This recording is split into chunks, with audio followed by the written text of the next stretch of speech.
I'll call the meeting to order for the Haverford Township Zoning Hearing Board for the meeting of September 4th, 2025. In attendance on the dais today, on my far left, is Jessica Vitale, a voting member. To her right is Ed McGargy, a voting member. And to my right is Jesse Poynton, a voting member.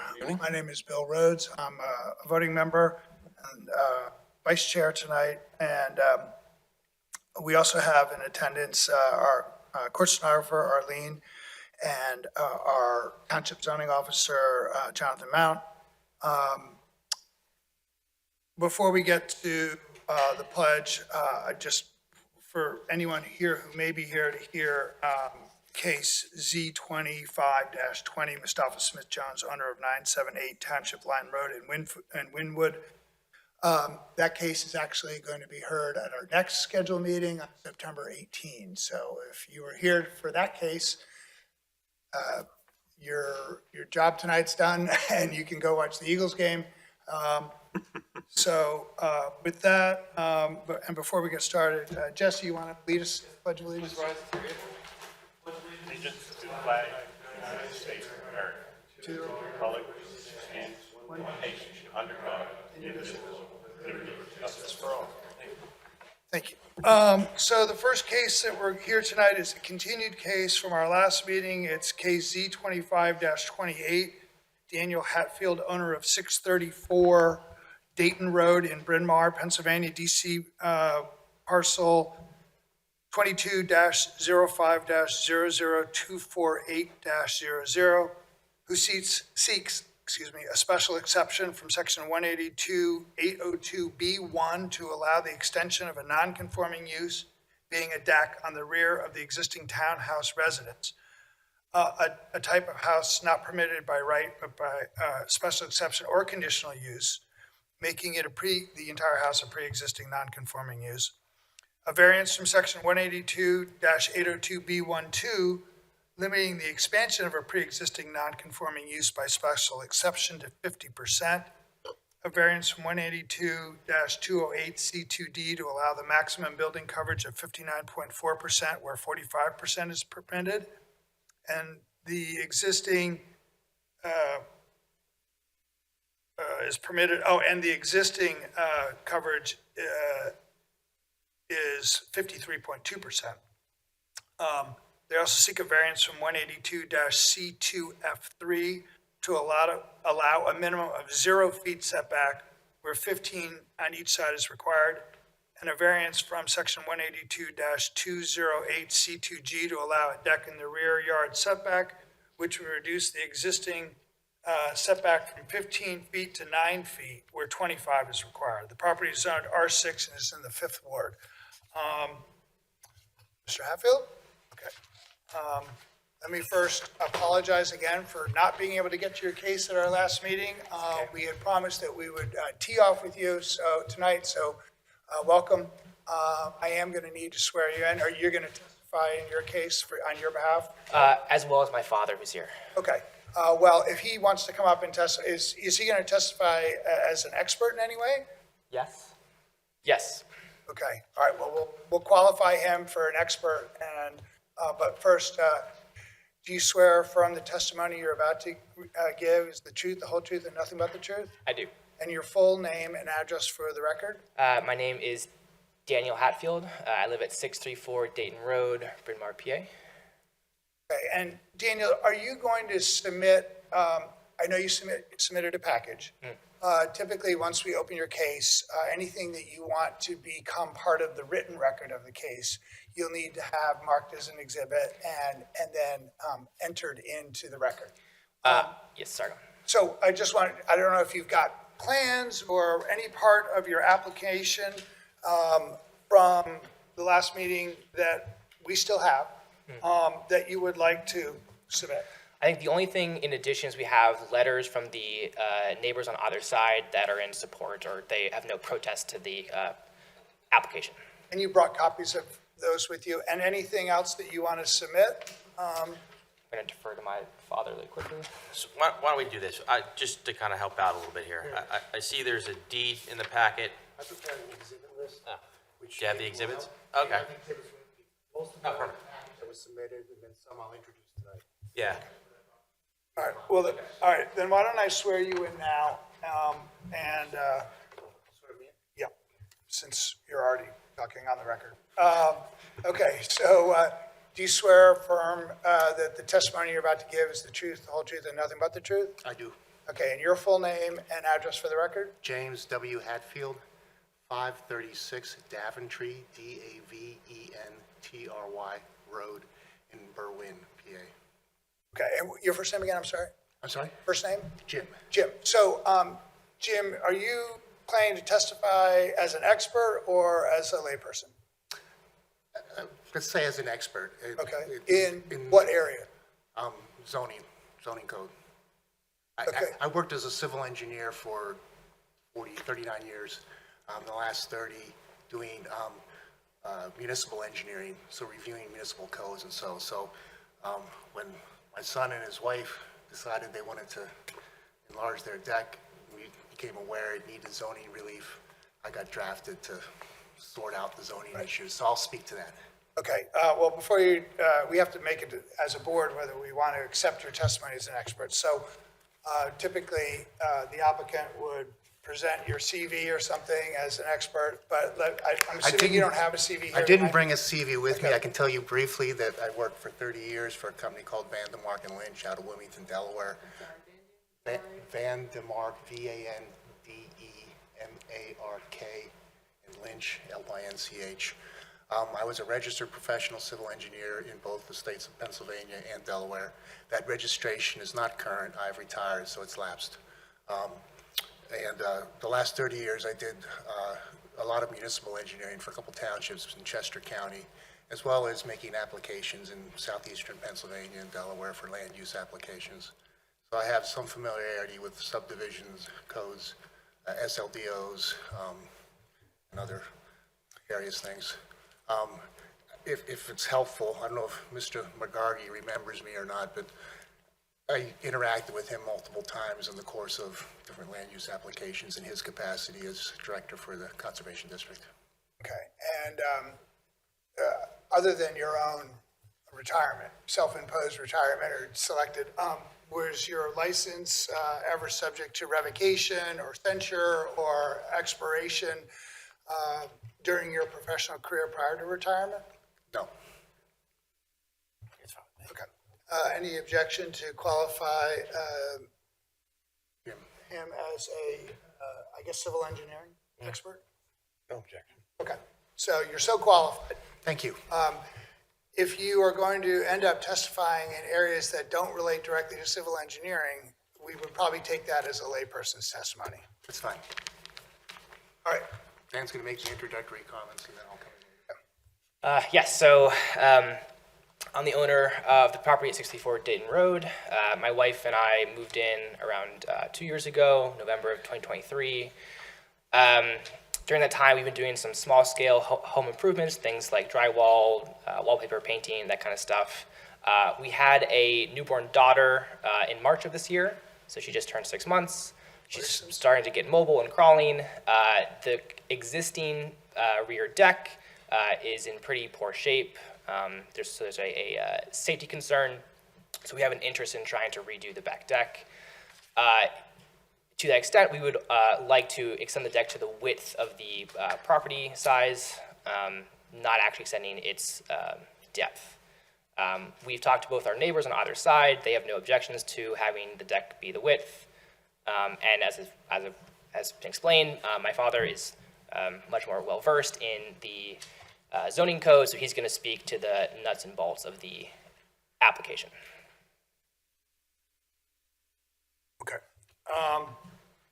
So just to clarify the record, your house currently has a rear deck, as I believe many houses on Dayton do. Correct. How long has your existing deck been there? Do you know? I couldn't tell you now. So the existing conditions that you show on Exhibit A2 for square footage and both existing and proposed, the existing numbers are your existing deck, not the house without a deck at all. Correct, yes. And generally, the dimensions on your existing deck versus the new deck? I apologize, I have not reviewed the numbers. Can I call upon my father now to speak to those? Okay, that's fine. We'll get to that then. Okay. So, Jessica, at this point, do you have any questions for the applicant? How high will your deck sit off the ground? Again, I'm going to need to. Okay, all right. Would you say that the deck that you're proposing is similar to neighboring decks on your street? Yes, if anything, it's a smaller size. Okay. Do neighbors on either side of you have decks of a larger size currently? Sorry, could you repeat the end of that question? Do either of your neighbors that are on each side of your house have a deck that is larger than what you are proposing? Yes, both have a deck that is larger or as large as what we're going to propose. Okay, I don't have any other questions right now. Okay. Ed, any questions at this point? Yes. On this deck, if it were to be approved, not just a little early here, but if it were to be approved, would you accept the condition that you would not put a roof over top of it? Yes. You would not enclose it? Can you clarify enclose? You would not try to make it into something that, other than a deck? Oh, no. You're not going to try to make a bedroom or anything out of it in the No. future? Below the deck, is it going to be used for storage? Currently, there is a trellis wooding that encloses the underneath space as well as a door. There is nothing in there at the time. It could be used for things like gardening equipment, a bike storage. But as it stands, we don't use it in that capacity right now. But perceivably, yes, we could do things like that, put gardening tools and outdoor equipment in there. And that area, since we don't have the height or anything, we don't know, but would you agree that that would never be used for a living space? Yes, correct. And the utilities, do you plan to have any utilities on your deck? There is currently an outlet that exists back there. In terms of the scope of the reconstruction, I would again have to defer to my father for any other electrical, plumbing, or whatnot that would have to be adjusted. Well, we probably want to put a restriction on, if you were willing to, if we were approving it, that you would only have electric would be the only utility, not gas or water. Okay. I have no other questions. Jesse, sorry. I believe it's in our packet. I don't know what exhibit number it is, but could you describe generally what is in the rear of your property? Where does the rear of your property face onto? It faces onto Polo Field Park. We have a question to raise about whether or not there is an easement. The original plans are maybe unclear, or am I phrasing that right, Dad? Sorry.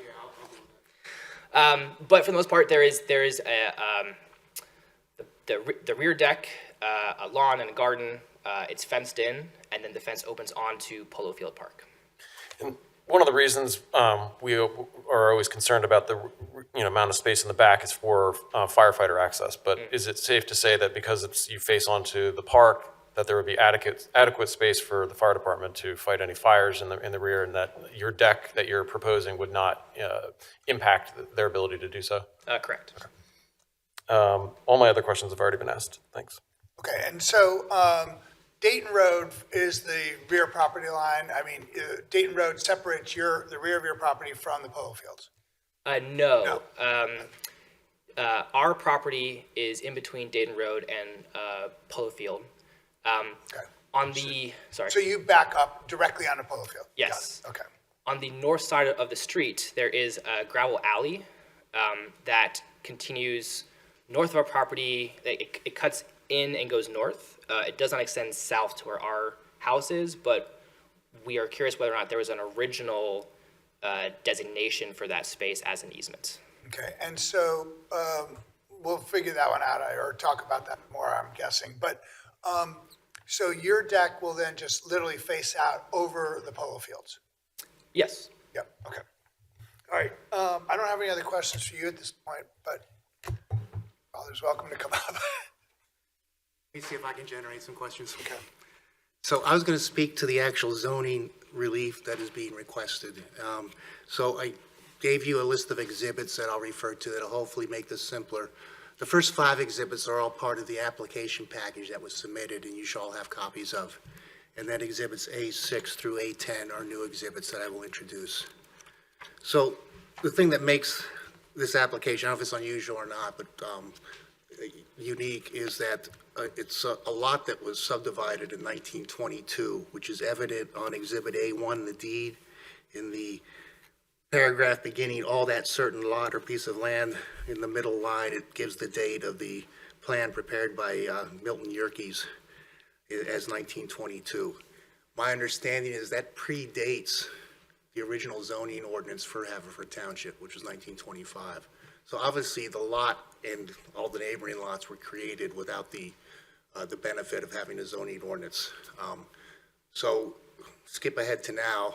My understanding is your current ordinance is from 1975. I don't know how many interim variations of the zoning ordinance there were between 25 and the current one. Regardless, the property is now zoned R6. It only allows for 4 residential housing types, none of those being a townhouse. So we're a non-conforming use on a non-conforming lot.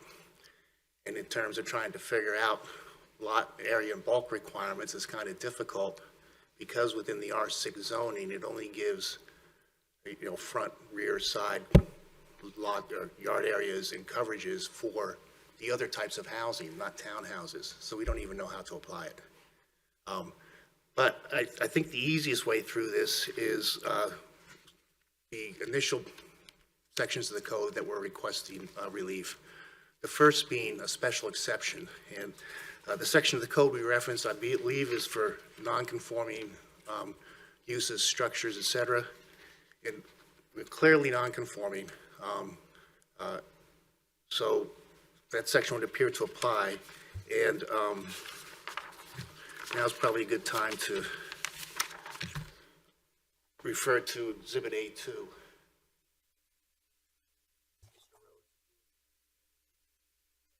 This shows existing house and porch. They're labeled porch and house. Behind there is a 2 dashed rectangle. Dashed one is the existing deck and a set of stairs down to the deck. And there is circumference in that, and then extending further to the right-hand side of the page. There's a solid line which would show the new deck. So the deck would not be any deeper than the house, but it would be wider than the current deck. And then the set of stairs we would put off the back side of the deck, so they would be closer to the rear yard. Hopefully that clarifies our plot plan. So, and just for the record then, do you want to just, the dimensions of the new deck and staircase, it looks like it would project into the rear yard setback really only by the width of the staircase. No, because the rear yard setback, assuming semi-detached, for lack of anything better, is 25 feet. It's labeled over right next to the title for the drawing. I'm sorry, You have to speak into a microphone. I apologize. So the rear yard is labeled on the drawing. It's 25 feet, and the rear yard actually slices through the rear of the house. So the entire deck and a portion of the house is within the existing rear yard, assuming a 25-foot rear yard. So, Okay, so let me rephrase the question. The existing deck is already a non-conforming accessory on and in the rear yard. that is correct. And it's currently in the rear yard setback, extending approximately how many feet? The current one? I'm eyeballing it. It's probably 10 feet into the rear yard setback. Okay. And the new deck, without talking about the new staircase yet, would project no further than the current deck into the rear yard setback. It does a little bit because the rear yard lot line is angled relative to the house. So the further you get to the right of the sketch, the closer you are to the rear lot line. Okay, I understand. And so if we take the closest point of the rear property to the property, to the property line, So the property line to the proposed corner of the stairs would be about 9 feet. okay. And the existing deck is approximately 14 feet from the rear property line. And the reason that that's a 5 feet differential is because of the stairs or because of the angle or both? Both, the angle and the stairs. Right. Thank you. All right, so,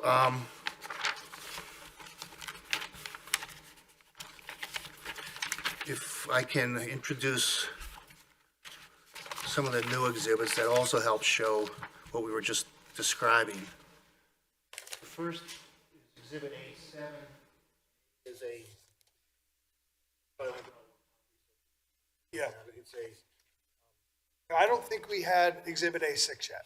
So rather than get them out of order, if you're going to submit them, A6 is a Google Earth image in which I've sketched the original deck in red and the proposed deck in yellow. Also see the deck. thank you. A7 is just also a Google image at a different scale that shows. I apologize. That is, shows all the townhouse lots. The orange teardrop shows our lot in question. And then it shows the lot lines from the tax map. And I also have the next exhibit, A8, which is a copy of the tax map, just to corroborate that. I thought the image with the aerial helped show the relationship of the houses and all. Since we're introducing exhibits, I might as well do the rest of them. A9 is a set of 3 photos looking at the rear of the subject property. Daniel and Madeline's house has the brown wooden deck. The neighbors on either side are white. The neighbor on the right-hand side as you face the rear. Some of the pictures, their property, or deck is obscured because of the vegetation. But there it is, and then one more photo obliquely. Exhibit A8 is or A9, I'm sorry, is 3 pages. 3 pages, 3 photos. All of which are showing the rear of the property in question from different angles from the polo field, or from the property line. Yes, shot from the pole field in towards the property. That is correct. And then the last exhibit is A10, are the 2 letters from the neighbors that. Okay, and just so I presume we're going to hear this, your address at 634, this is 632 Dayton Road, Miss Alicia Walker, and 636 Larry Norton, and these are your immediately adjacent neighbors with whom you share a party wall. That's correct. Yes, that is correct.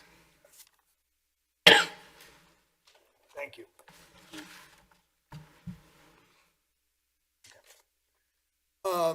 Just so we don't forget, do you want to enter your exhibits into the record that I we've just will, been through? with the conclusion, yes.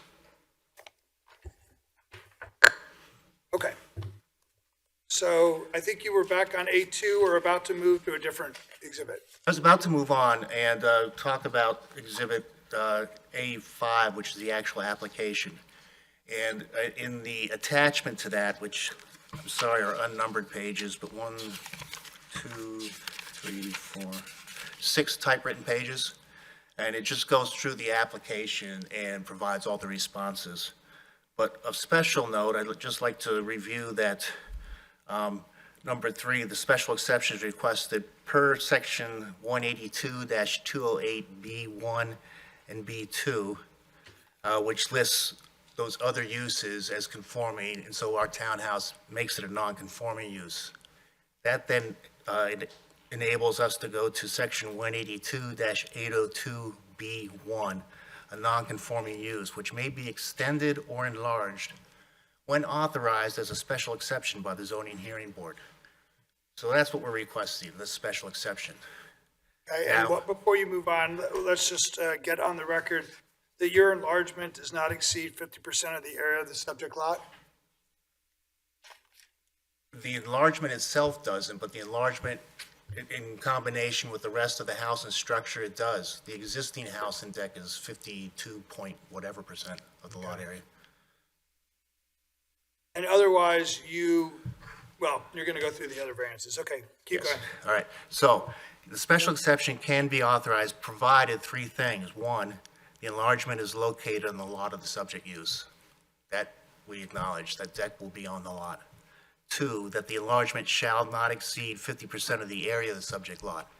That we don't meet because our existing coverage is 52 point whatever %. Jonathan, is that how you would read the language is the enlargement, not that improvement so enlarged.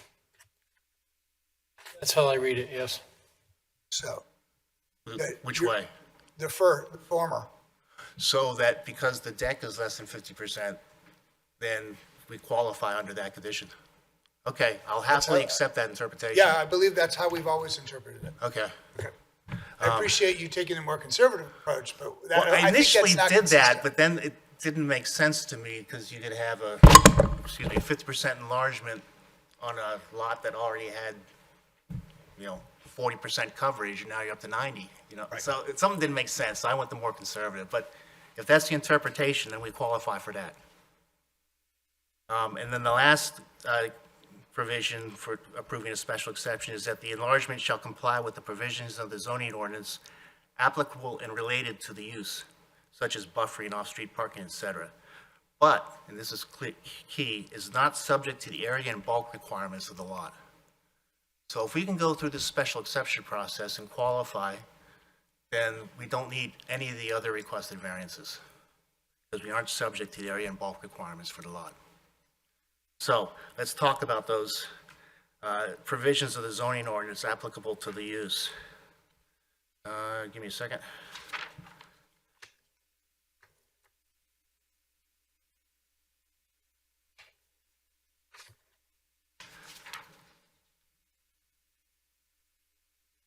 All right, so if the enlargement must comply with the provisions of the zoning ordinance applicable and related to the use, such as buffering and off-street parking, et cetera, but it's not subject to area and bulks requirements, the section of the ordinance that speaks to this is 182-718.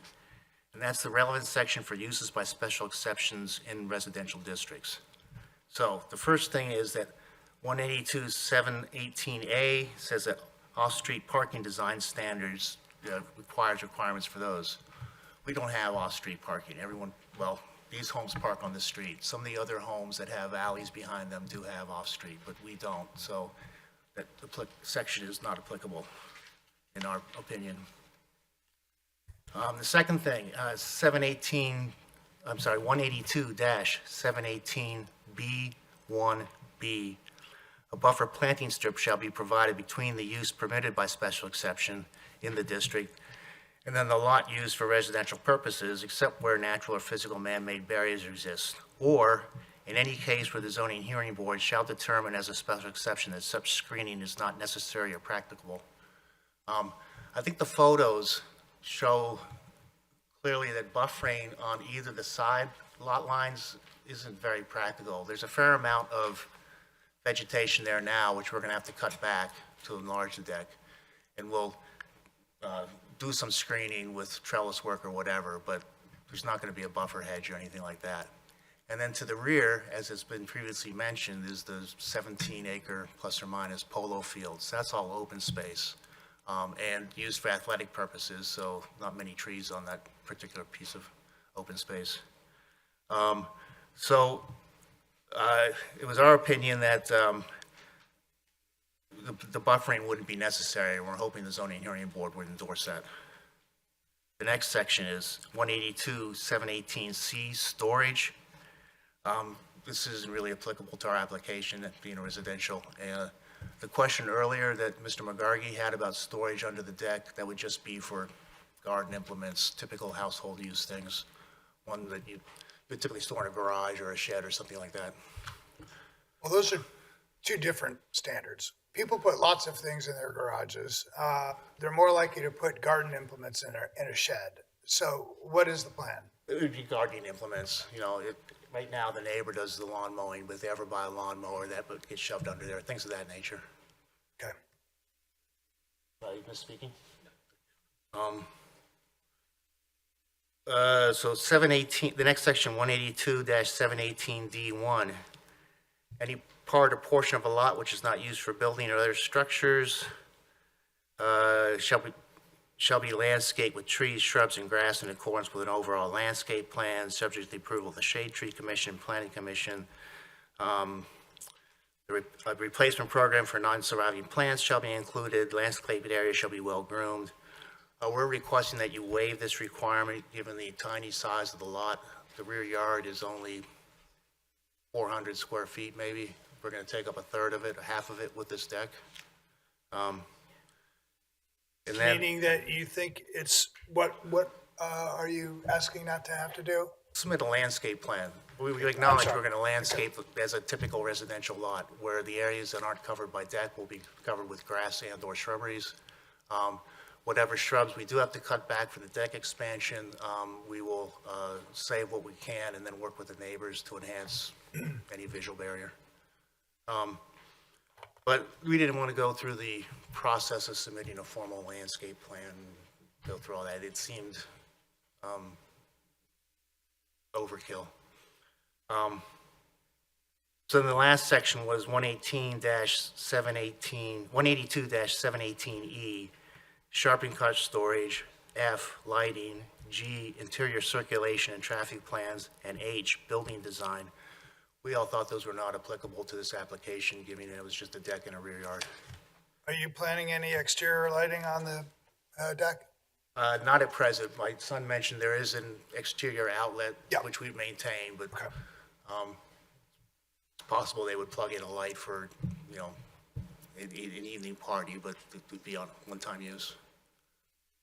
Okay, so let me just pause you right there, because you referenced these sections in 182-718, and in two cases, you've asked whether we would determine as a special exception that the screening is not necessarily practical, and that we would not require a landscaping plan.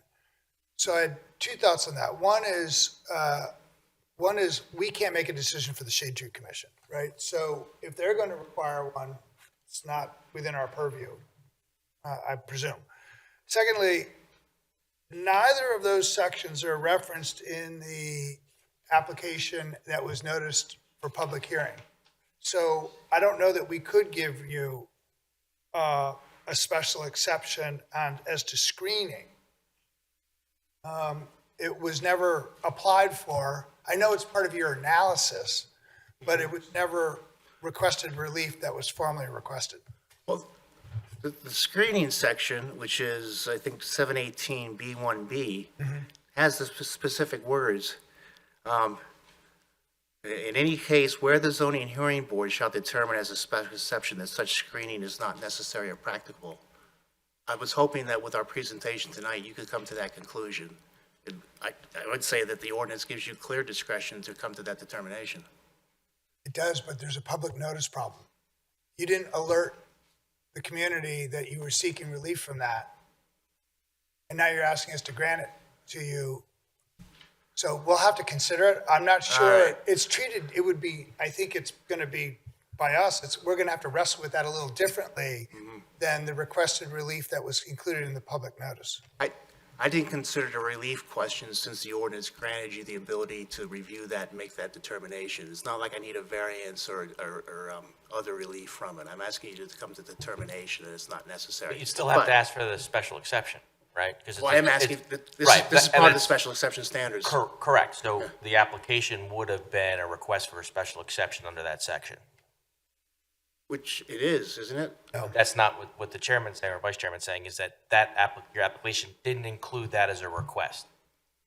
For Initial. special exception? For that special exception under 17, was the, 718 718. B1B. It is covered, I mean, you're asking for a special exception to allow the deck to be added as a non-conforming use. Get it. But everything else requested, then there's a variance from 802B12 regarding the expansion of a pre-existing non-conforming use by special exception. a variance from 208C2 for maximum building coverage, variance from C2F3 to allow a minimum of 0 feet setback, and a variance under C2G to allow a deck in the rear yard that would reduce the existing rear yard setback from 15 feet to 9 feet. So, look, if we can get there, I don't know, we'll have to sit down and discuss with our council whether we have the ability to give you that last bit or not. Those last 4 area and bulk requirements that you listed, the coverage, the side yard setback, the rear yard setback, it was just those 3.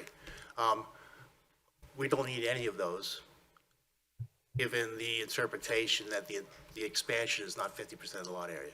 So then the only third condition of the special exception that we need to satisfy is meeting the provisions of the zoning ordinance applicable and related to the use, such as buffering this and this. So to try and figure out, all right, what are those standards that you're going to review that we need to satisfy you that we have complied with? Well, That's feel free- section put your 718. piece on issue. I Yes. was only raising for you the concern that you're asking now both more than what you applied for and now less than what you applied for. I presume you're, I understand the less is those area and bulk requirements, variances we wouldn't need, I gather. And the more is that within the standards for granting a special exception, I've gone through there. One thing I've asked to be waived, which is perhaps a problem, the landscape plan that would have to go to the Shade Tree Commission. The other thing is that the zoning hearing board, I'm asking you to determine that screening is not necessary for the application, given the size and scope of what we're proposing to do. And I would obviously, I don't represent myself as a expert in zoning law, so I'll defer to your attorney, but it would be my position maybe that the language in that section of the standards for granting a special exception grants the zoning hearing board the ability to determine whether screening and buffering is not necessary or practicable. And that, I hope I've provided enough information between the photos, the description of the property, the unusual size of the property, the fact that it is shorter than most of the other properties in terms of lot depth, and all of those factors would influence you that the screening and buffering is not an improvement that would provide much benefit.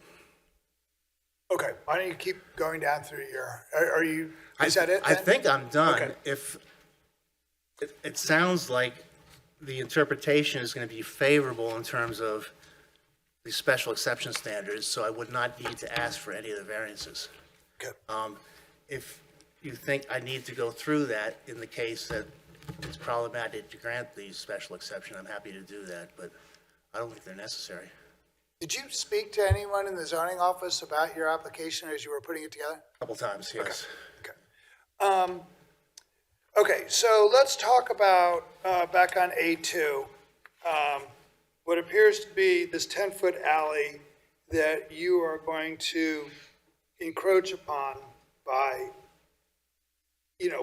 a few inches on the lower right corner of the landing of your stairs, I guess? Yes. So where that encroachment occurs, I presume there's a concrete pad that's on the ground? There's nothing there, that's grass. So It's that, grass. what I'm labeling 10-foot alley comes from the deed. Let Mm-hmm. me see if I can find it here. I got it. I'm just trying to figure There we out go. whether you're building stairs. It looks like you are not including, even though you've enclosed it as a box on your Mm-hmm. diagram. That is just grass? Underneath will be grass, correct. Underneath the stairs. This is a raised No, wood deck. that's not the question I'm asking. I'm sorry. Where your staircase lands, or that's the top, okay. So you're building over and encroaching into by about, I don't know, a foot or so, Sounds about right. this alleyway. That's correct. And you're asking for us to grant you the relief to do that. That's correct. Okay, that's probably not something we could give you, Okay. right? So you may need to pull the whole thing back by whatever that, so that you're not building into an alley that presumably is an easement, burdening your property and benefiting someone else? Probably. My guess, and this is conjecture, if you look at Exhibit A6, I think it is.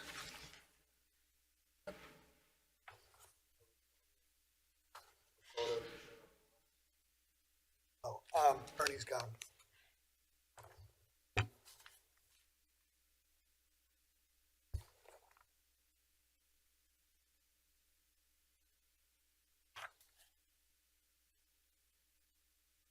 These are, oh, A6, okay. A7 is the one I want. A7. So I think if you look at the lots, You're gonna have to speak into a microphone. if you look at the lots and the tax map, this is an alley that cuts through these lots, but these lots are actually deeper, so they have lot area both in front of and behind of the alley. Our deed references a 10-foot wide alley that the lot lines cross, but it gives no other description of what its intended use is. I would venture that when the plan of lots was put together, there was an easement behind the lots in this direction for emergency access. My guess is that's what it's there for.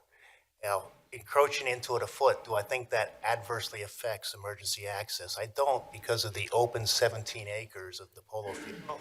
You've been qualified as an expert in zoning, and we do have other provisions in our zoning code that require at least 10-foot separation, for instance, between a house and the back building to allow vehicular access into the rear of a property.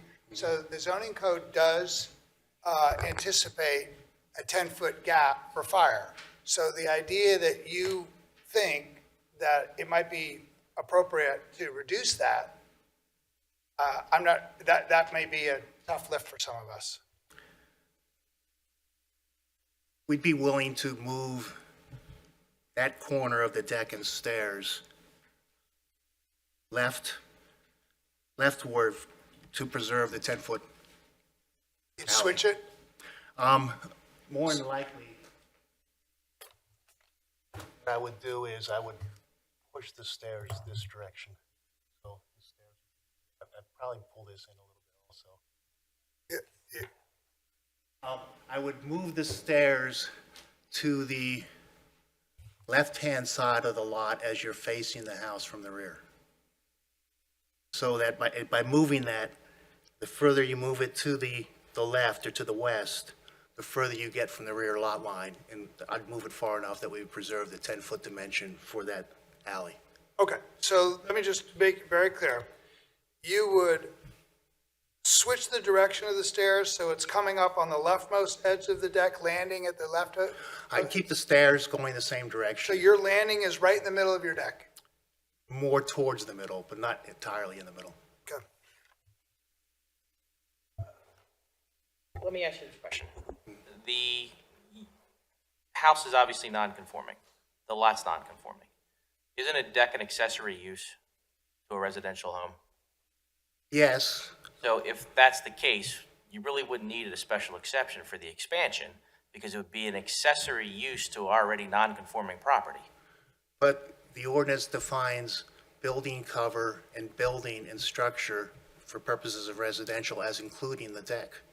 So my presumption is that deck use is considered part of the residential use, is not a special accessory use.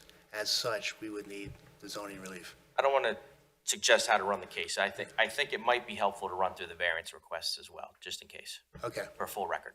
okay. I'd be happy to do that. So then, if the special exception is not a route that's available for us to seek, then we will request, give me a second.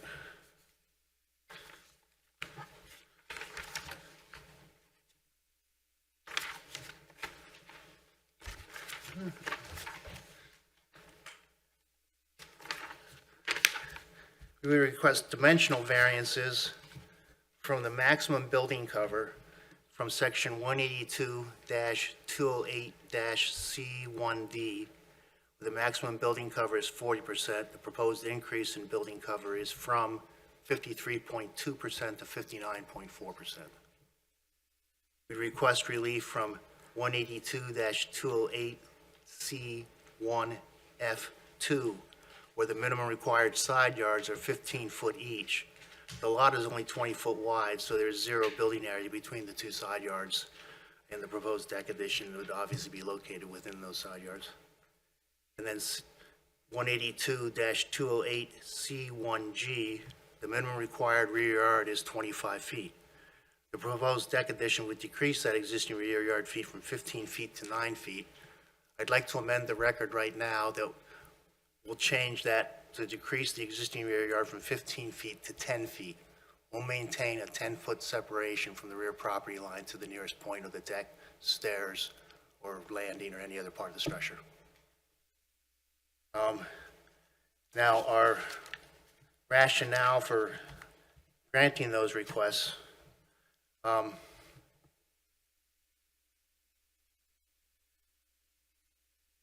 so regarding the first one, 208C1D, which limits the building coverage to 40%, we're going to increase it from 53 plus to 59.4%. I'm not trying to correct you, but it's 208C1D, I think you said, but our listed here is 208C2D? Oh, Or is that a misprint? in I'm our- sorry, C2D probably is correct, because after discussion with your zoning officer, he suggested the best comparable would be the semi-detached rather than the single-family detached. Okay. And C1D is for a single-family detached, C2D is semi-detached. I think that actually changes the impervious coverage, the allowable impervious coverage to, I'm going from memory, 45%, I think.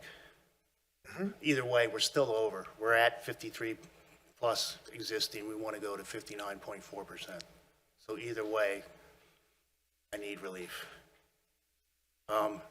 So my arguments for why a variance is justifiable is that the conditions of the property are unique, and they create a hardship for the applicant. The lot area is only 1,610 square feet, a little less, which is almost 50% smaller than the minimum lot area dictated by the base zoning, which is 3,000 square feet for a single-family semi-detached. So we're dealing with an incredible small lot to start with. The one exhibit A7, I believe it was, which showed how the lot lines, that rear lot line is skewed relative to Dayton. So each successive lot to the east gets shorter and shorter, less depth. We're the third house from the end of the unit, so it's the third shortest lot, which again is difficult. The hardship wasn't created by the applicant. The lot was created in 1922 before the advent of these zoning regulations, came into being. And the deck enlargement is consistent with the existing decks located on the neighboring properties. It's the same size or smaller as either side. It wouldn't alter the essential character of the neighborhood. It would not substantially or permanently impair the appropriate use or development of the applicant's property or the adjacent properties. So we figured, it's our opinion that these all lend credence to supporting a variance. The second variance would be from the side yard requirements, C2, F2, to allow the proposed deck addition to be located in the side yards. As I mentioned, it's a 20-foot wide lot. The minimum side yard is, I forget what it is for C2, but at least 15 feet, if not 20. So there's no place to put anything in the rear yard with that sort of setback. Again, this is a hardship based on the non-conforming use of the property. The zoning criteria obviously doesn't consider, two-party walls and so on. So again, the same conditions that made the property unique are our basis for hardship.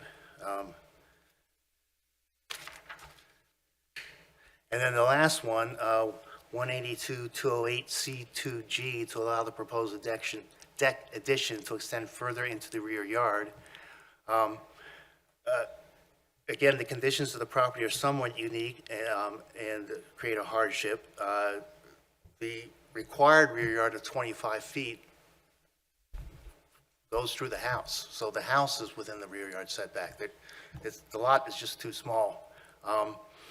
And we think that the fact that there's the 17-acre polo field immediately behind this lot and all the adjoining lots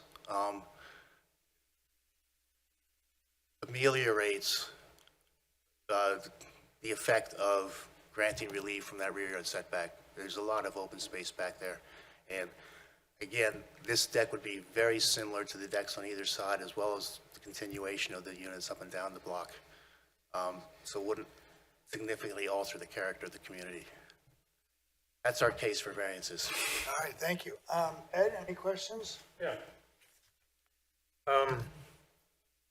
What is it? I've seen a lot of things here, and I'm trying to look at the plot plan, but it's sort of faded. What is the dimension of the entire proposed deck? Proposed deck would be 8 foot deep off the back of the house. We're showing it at 18 feet wide, so 1 foot off the property line on either side. And then off the deck is a 4x4 landing down one step, and then a set of stairs off that landing to take you to the ground. And you agreed to a condition that you will not encroach any further into the 10-foot alley. And I'm assuming it's an easement? Yes, the deed actually references it as such and such a lot line of a certain length, a certain direction, crossing a 10-foot wide alley over the rear of the lot on the northwest line, passing through the, and then it continues. So that's the only reference to it. I haven't tried to pull the original plot plan or subdivision plan to see if there's any more information on that. Okay.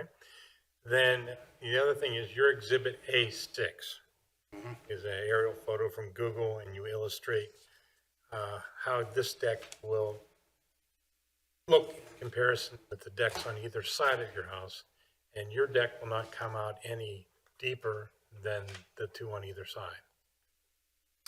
The deck will not come out any deeper than the deck on either side is a true statement. The stairs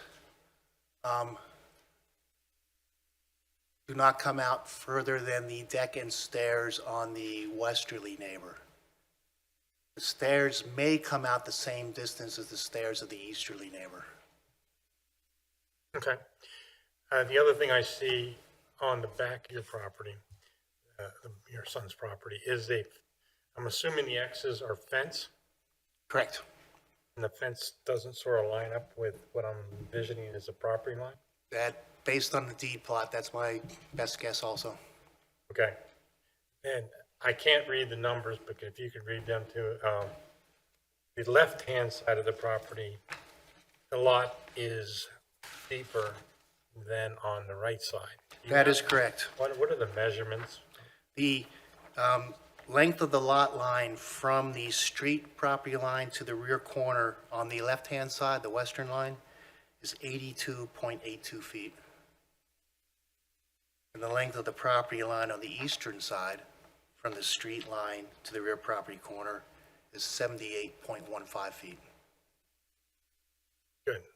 So you've agreed to a condition that you would not extend any part of this deck or stairs into the alley easement, Yes, the condition. yes, we agree to that. That's all I have. Okay. Jesse? I have no. Jessica? How high is the planned railing going to be on the deck? Whatever code is, 42 inches or something like that? Okay, Yeah. but you're not planning on like a 5-foot barrier or anything like that? No, it's going to be a standard pressure-treated southern yellow pine wooden deck with like the 1-inch dowels spaced at 3 inches or whatever. Railing, 42 inches high, I think it is. So whatever we need to meet building code, but it's not going to be anything higher or, more privacy related than that. Thank you. I don't have any other questions. Okay, and neither do I. You had a question earlier about the height of the deck off the ground. I can't answer that. It's ballpark 5 feet. It varies a little bit from one side to the other. Okay. Maybe 6 foot max at that easternmost corner. Thank you. Okay, I have no further questions. So I will we'll admit all of your exhibits to the record, as I presume you want us to, right? Yes, please. And let me just ask whether there's anyone here who received notice in the mail, whether certified or registered or regular mail, who would like to testify in this case? Okay. Anyone else in attendance who would like to testify about this case? Okay, so with that, we will close the record. And if we can, we'll try to make a decision tonight, but my guess is it'll be at our next meeting. It's typically what happens. And we still have 3 cases to hear, so, Is it important for us to be present when you read the decision? no.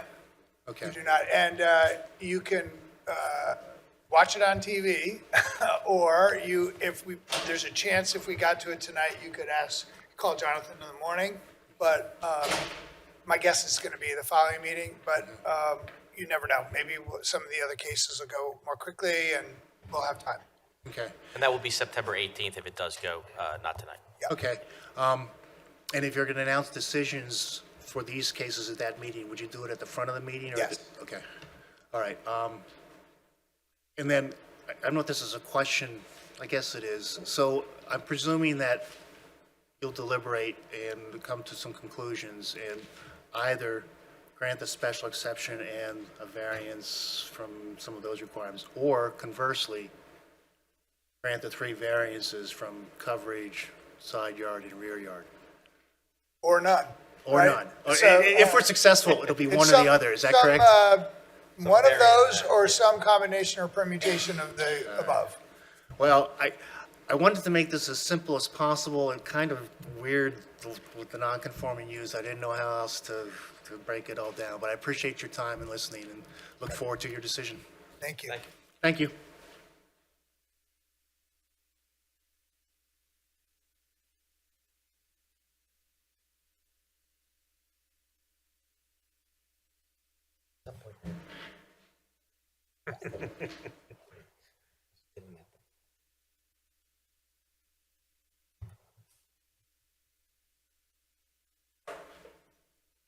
You gave Jonathan.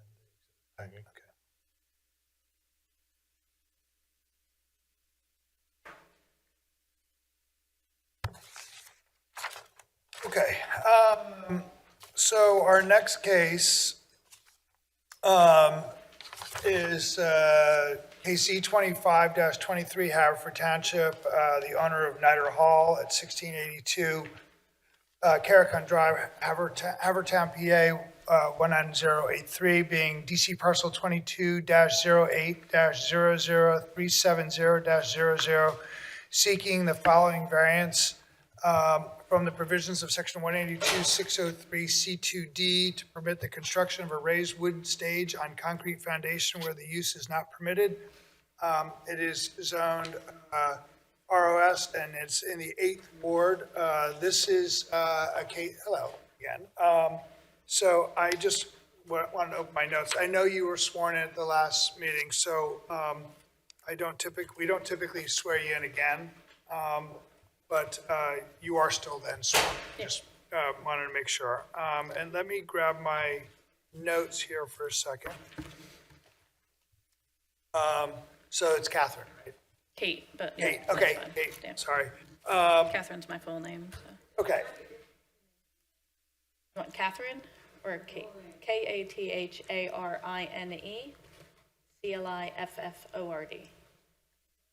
Clifford, Clifford, like the dog, yeah. okay. So it looked like when we continued the case at our last meeting, it was, we wanted to see evidence of the Historic Commission approval, which was submitted. And Ernie, I had exhibits A1 through 3, so I presume you would want to submit that I as an have- exhibit A4? Did you I have have an more? additional, well, yeah, okay, and then and I have an additional, I guess, A5 then, I guess. Okay, so. did you already number yours? I did not. Okay. No. All right, so why don't we make the Haverford Township Historic Commission letter dated September 2nd, 2025, addressed to Jamie Jelosian, Director of Community Development at the Township, in which that subsequent to a presentation by the applicant to the Historic Commission, a motion was made to recommend approval of the proposed stage, and the motion to accept as proposed was carried unanimously. And so the Haverford Township Historic Commission appears to be in full support, their words, of your proposal. Okay, so we'll mark that as Exhibit A4. Okay. And then, Kate, do you want to show us what else you have? Right, I did a further, because it seemed to me as though you guys were not familiar with the whole area and the proximity to the neighbors, so I did an aerial of the location of the stage and the distances to the nearest neighbors, and also where the floodplain and the steep slopes are. So you can see how it's located on the only part of the property that could have this stage. Okay. You have copies you want to Yes. hand out? Okay.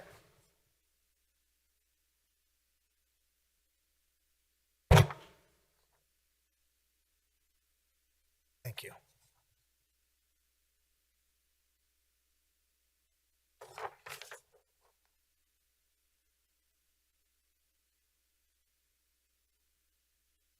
So this can be A5 if you like. Okay.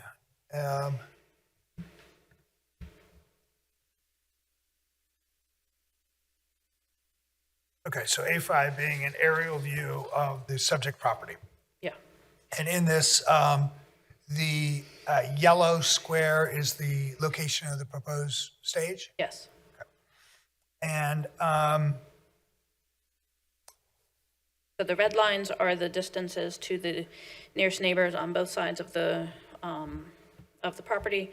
So it's, Delmont is on the north side of the property, or I guess east side of the property, and then Lawson is to the southwest. And so you can see, like, so I did it to the property line as well as to the house. So they all have like very steep or very deep backyards. And then we have the floodplain area, the 1% chance of flood as per the topographical map that was part of the submissions, I think A1 perhaps, or A2. And then the steep slopes as well, according to that topographical map. Okay. I think that when we left the case off also, there was a plan to provide a little bit more information as part of your case on the permit process and approval. Right, I have spoken to Brian Barrett, and he was fine with any kind of permits. However, upon discussion with him and Dave Berman, we've decided that it would just be easier to just have it only for the historical commission, historical society's use. So no other outside groups will be using the stage. Oh, okay. And just to clarify the record, could you just, we know who Brian Barrett and Dave Berman are, but could you say for the Brian record? Barrett is the director of the Parks and Recreation, and Dave Berman is the township manager. Thank you. And so you would be okay if any relief was conditioned upon that? Right, That the only, what it would be only events held by your entity? right, Okay. yeah. Okay. That's the Haverford Township Historical Society for Yeah. anyone who Yes. hadn't heard the prior portion of this case. Okay, so we have two new exhibits, thank you. And I presume you want those entered into the record. Yes. And thank you for the additional information. Anything else before we go to questions? Okay. Jessica, any questions for Kate? I don't have any questions. Okay, Ed? Yeah, looking at your exhibit of the Google Earth image, what is the green line? The green line is the steep slopes. So everything to the left of that green line is steep slopes. So I calculated, so steep slopes are 15 to 25%, and very steep slopes are 25%. On the, from the parking lot to the top of the train line is 25%. But if you take it from the base of the hill to the train line, it's 32%. So that's like very, very steep slope. If this were to be made to be 75 feet from the road, so 75 feet to 95 feet from the road to be compliant with the zoning code, then that would be on a 20% slope, which would be a steep slope. And so, like, the purpose of the steep slopes is to protect and conserve them. So having it 75 feet from the road would not be in compliance with a different part of the zoning code. So that's why we're asking for the variance. So your position is that area of steep slope, which could be the rear yard of the No, property. it'd all still be in the front yard. Like from Lawrence Cabin and Niter Hall, if you take a straight line across, it would all still be in front of Lawrence Cabin and Niter Hall.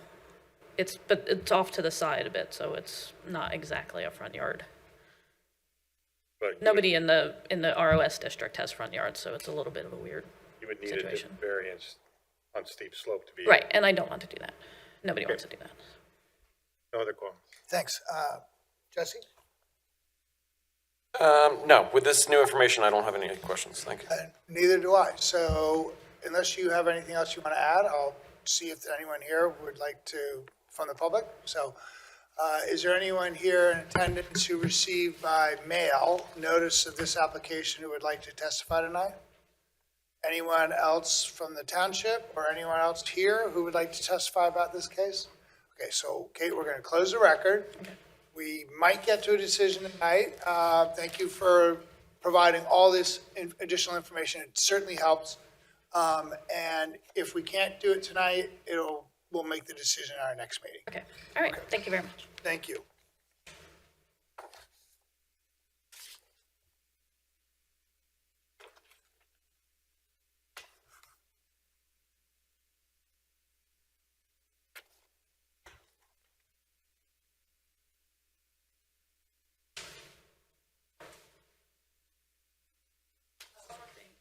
You're all welcome to come to the Heritage Festival next year and Thank you. see it for yourself. Okay.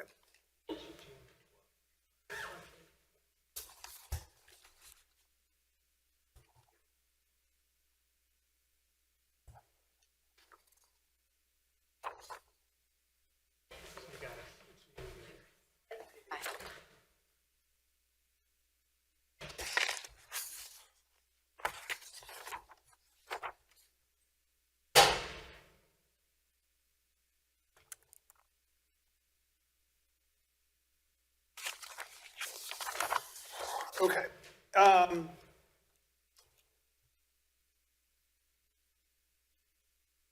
So our next case is case Z25-30, David and Erica Dushel? Close enough. Dushel.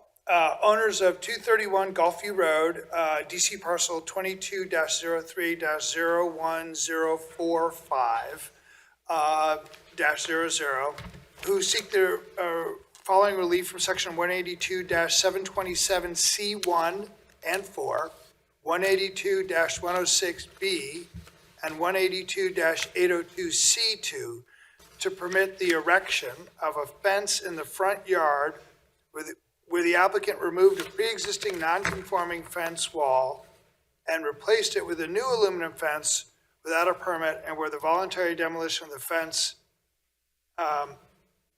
constituted abandonment. The property is zoned R2 and is in the 3rd ward. David, I presume? Yes, Nice, welcome. thank you. David, I got to swear you in. Sure. Do you swear or affirm that the testimony you're about to give is the truth, the whole truth, and nothing but the truth? I do. Okay, and for the record, your full name and address, please? David Duchel, 231 East Gulfview Road in Ardmore.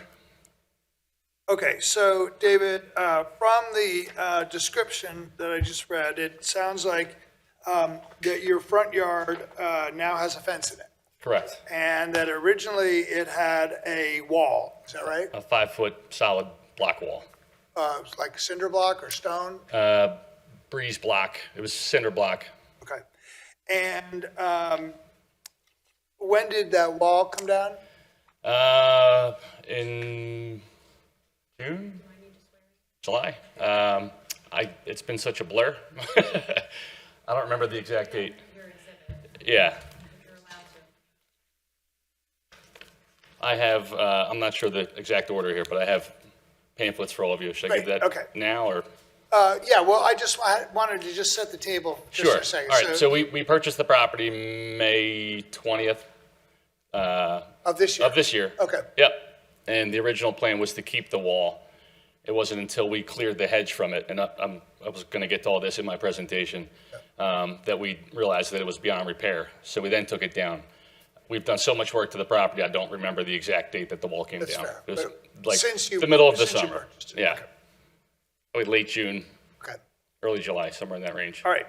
And then you put up, so why don't you present your exhibits, because my guess is we're going to get more information from that. Yes. Okay, All right. This is just, thank you, yep. So, and are they numbered and all that? no, No, okay, no. Summary on top and then a couple okay. supporting documents. And then give one to Jonathan so he has an official record, if you don't mind. While we have a moment, Mr. Chairman, I would just like to point out that they did make an application for reasonable accommodation. As the person charged with the responsibility of making that determination, I did find that they do have cause and that the application does relate to the disability. Okay. Okay, All right. Good evening, members of the board. My name is Dave Duchel. I live at 231 East Gulfview Road. Thank you for the opportunity to speak with you tonight. I'm here to respectfully request a variance to allow us to fully enclose our property with a fence. A little background first. When we first purchased the property this past May, the property was already fully enclosed by a 5-foot block wall. That enclosure was an important factor in our decision to buy, as we have a son with autism, and we previously lived on a similar lot, which we took measures to enclose ourselves. At the time of purchase of Gulfview, the wall was hidden behind an overgrown hedge. And our initial plan was to clean and paint the wall once the hedge was removed. However, once it was exposed, it became clear that the wall was in serious disrepair, leaning, cracking, falling apart. It was unsafe and unsalvageable. Rather than repair a failing structure, we removed the wall and replaced it with a black aluminum fence that is the same height as the original wall, located in the exact same footprint, see-through, which greatly improves the visibility compared to the old block wall and the hedge. We purposely retained the original stone pillars at all 3 driveway entrances, one on Gulfview, one on Merwood, and one on Cedarbrook, so that the new fence would tie in exactly where the old wall had been, and also preserve the historical character of the property, which was very important to us. We honestly believed that we were acting within code. Years ago, at our previous home at 500 East Monell Road in the township, we went through the full variance and permit process to install a fence where none had existed. That application was approved at the time, and the zoning office had specifically told us at that time that if a fence had already existed, that replacement would not require a variance because it would have been grandfathered in. Based on that experience and the fact that this property had a long-standing enclosure, we believed that replacing the wall with a fence in the same footprint was allowed. It wasn't until the new fence was already in place that we were made aware that this long-time code had recently been changed in January of 2025, essentially removing the grandfathered-in clause. This was news to us, and it was truly an honest oversight on our part. And then just a few benefits and community considerations. Improved safety. The fence provides security for our child and our family in a structurally sound way. Improved visibility. Unlike the deteriorating wall and dense hedge, the aluminum fence is open, allows clear sight lines for vehicle and pedestrians. Many neighbors have commented on how much safer it now feels, whether walking or driving around that turn, to have full visibility. Architectural consistency. The fence defines our irregular peninsula-shaped lot, which sits at the gateway, essentially, to Marion Gulf Manor, in a stately, sophisticated way that complements the home's architecture. Neighborhood support. We have received pretty overwhelming support from all of our neighbors. Many have complimented us that the improvements we're making have been great, and just the overall care that we've been putting into restoring this property, which was pretty neglected. And obviously the fence is just one piece of a broader restoration effort. We're, I don't know if it's relevant, but we're restoring the original terracotta tile roof, completely overhauling the landscaping, and just really trying to bring the entire property back to life. and these efforts contribute positively to the character and property values of the entire neighborhood. So in closing, we are not asking to expand beyond what has long existed. We're simply asking permission to maintain the same levels of enclosure that the property has always had, only now in a safer and more attractive and more transparent form. We hope you will see our request balances both our family's needs and the community's interests.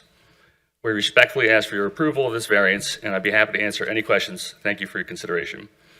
And a couple of the attachments in your pamphlet include before and after photos, signed and notarized letters from 3 of our surrounding neighbors that overlook our property directly, and also just a basic site plan map that I created. Okay, so let's try to, go through these so we can get it officially in the record, this packet, okay? Sure.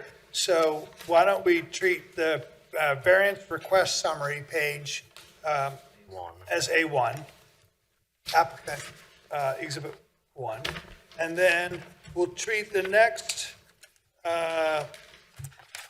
pages, I would presume, as A2, which were photos from Before. of the existing wall when you purchased it, taken from street view from the inside of what appears to be a Ford Bronco. Yeah. And I have one, so I know.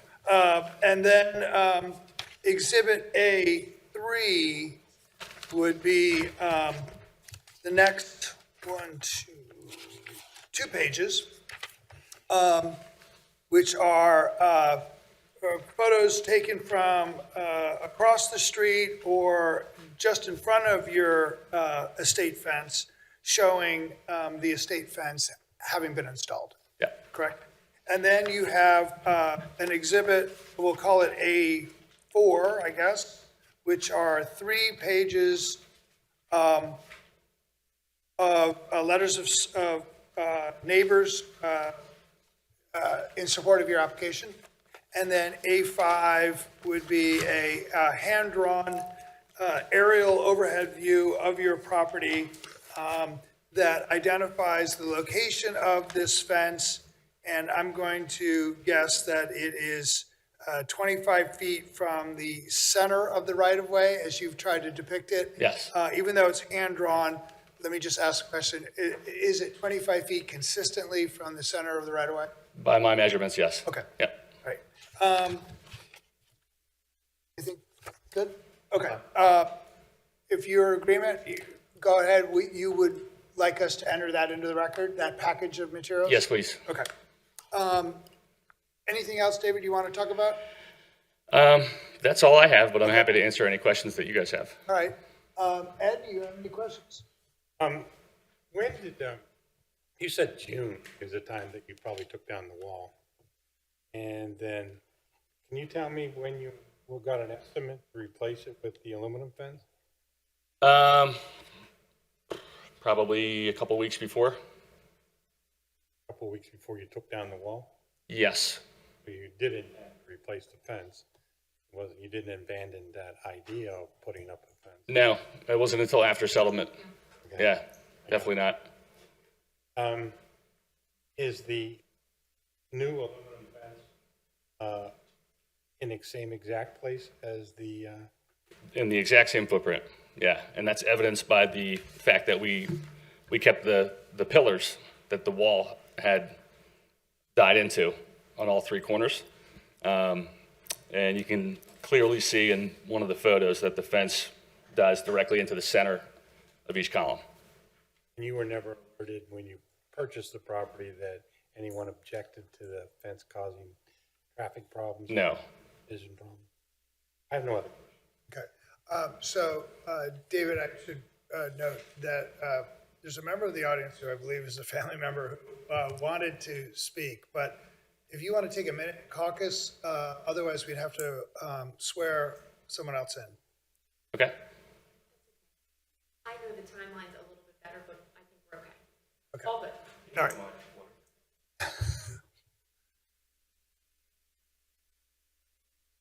Okay. Jesse, questions? My only question was, were there gates before, between the pillars? Yeah, and we kept the same gates. which match the new fence almost identically, except the gates are iron and the fence is aluminum. Okay. But it's the same style. And they've been there for a long time. Okay, great.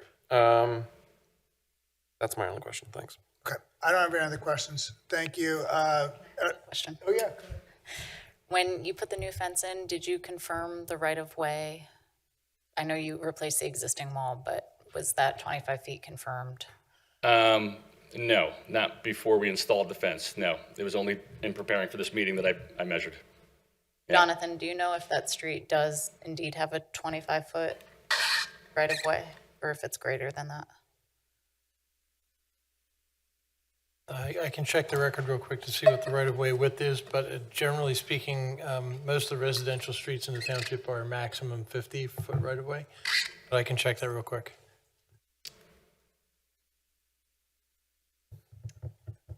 And I think his distance was 25 feet from the fence line to the center. To the center of the road, yeah. While he's looking at that, Jessica, do you have any other My questions? only question. Okay. All right, so we'll just wait a second and Okay. see if there's.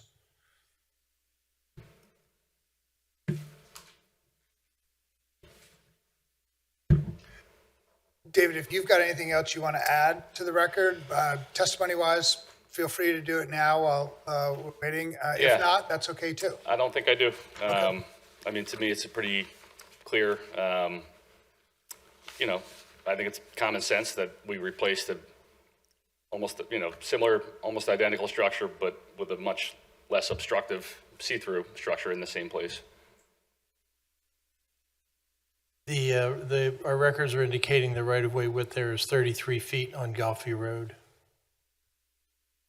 33 feet Total width. total. Total, so it would be 17 and a half each side. Thank you. All right. Thank you. Sorry, I just add one more thing, but Merwood is 45, so again, 22 and a half, but in both cases, it's less than the 50. Thank you. Actually, I think there's 3 roads that surround your property, right? It picks up Cedar Brook just a little bit. Cedar Brook, yeah.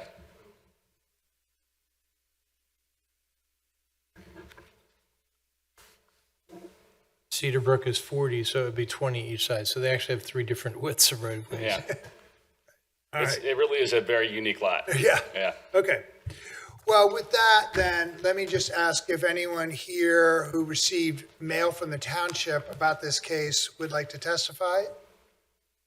Come on up.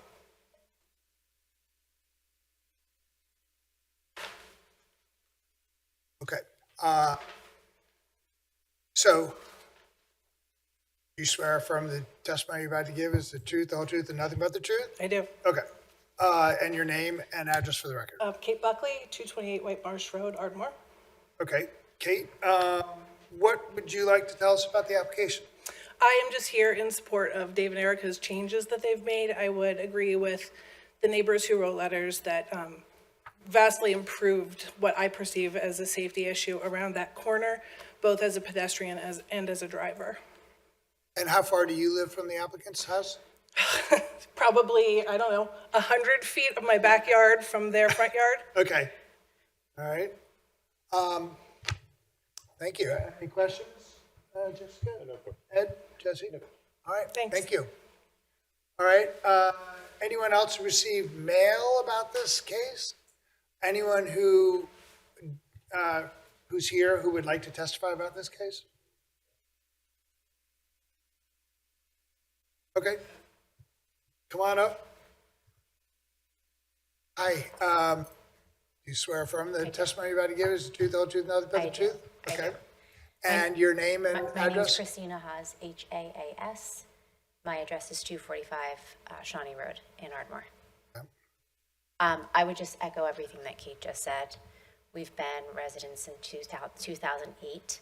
We have 3 kids. I think if I had had what now exists versus what was there originally, coming around that bend that you see, I guess in your exhibits, would have been a lot easier and a lot safer. They've done a beautiful job. Okay. And approximately, you said your distance from the applicant's house is?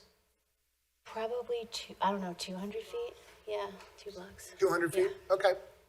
Well, thank you. Thank you. Yep. Okay. Any questions? Jessica, Ed? Jesse? No question. Okay. Anyone else here who would like to testify about this case? Okay, so with that, we'll close the record.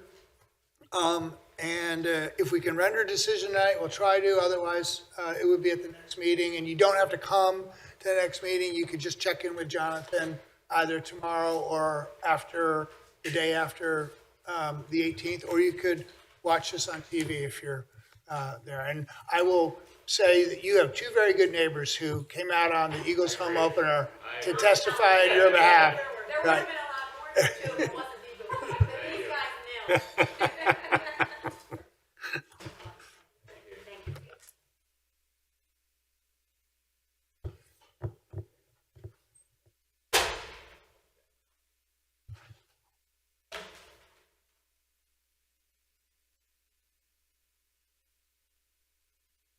Okay.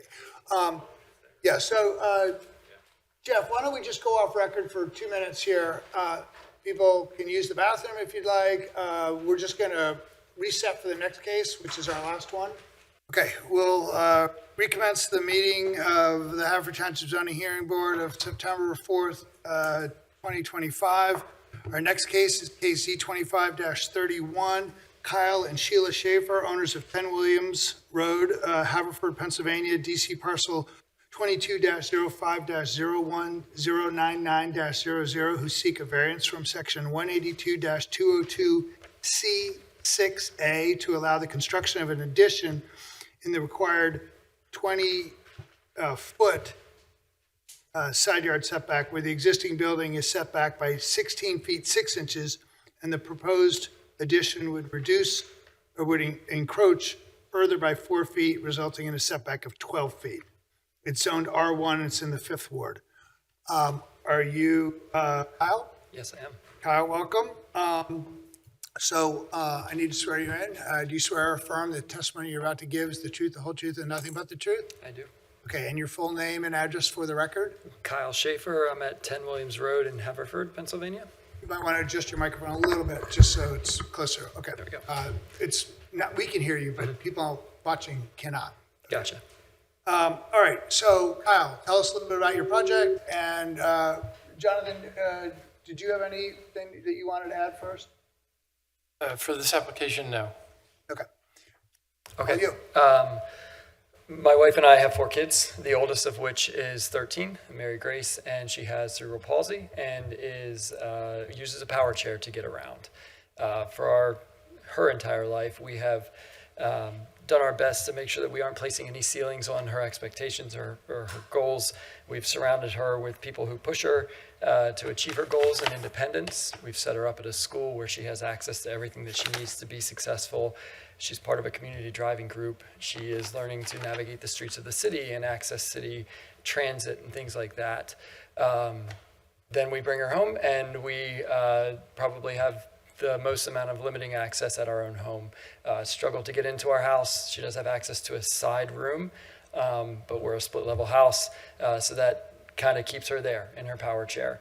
We do have a ramp out the back of the house, but if it rains or if it's snowing, that limits us from driving through the grass and snow. Her power chair is about 450 to 500 pounds. So pretty tough to get in there if the weather's not perfect. Even if we do, or once we do get her in, she is kind of relegated to moving around the house by my wife or I carrying her. Kitchen is on one floor, bedroom and bathroom on a different floor, living room a different floor. So we are seeking a variance to kind of get into that setback for the addition of a bedroom and bathroom for her, to bring everything to one level, allow her to now have access in her own home to be part of our family, and to have the independence to get into her bedroom, get into a bathroom. She's able to use a bathroom at school. She's able to do these things in other places in the community or at her school, and we would like to be able to do the same thing for her at our house. Sheila and I also know that we are caring for her entire life, so this is to help us as well, to be able to continue that care without having to worry about going up and down stairs, in and out of small bathrooms, injuries and things that may come up from those types of situations. Okay. Kyle, did you have any materials that you would like to submit into the record? We've had this discussion now. We do have materials that you submitted separately.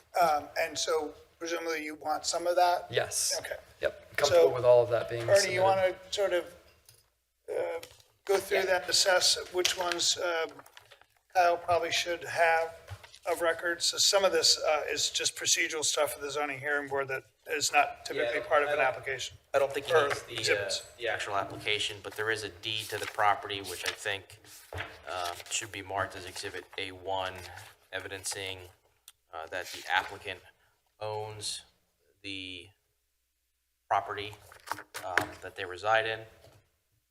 And I will point out that the date of the deed is from 2019, which predates Mary Grace's birth. No, No? Oh, no, I'm sorry, 2019, right. So Correct. you 2012, purchased this yes. after, when she was approximately 7 years old. correct. Okay, got it, sorry. And then I have several plans. I just want to make sure they're not duplicates. Yeah, I think I have duplicates here. Oh, by the way, the deed is approximately to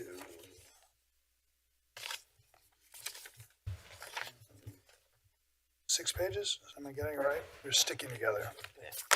2, 3, 4, 5, 6, 7. Do you need this? It's part of it. All right, so 8 pages.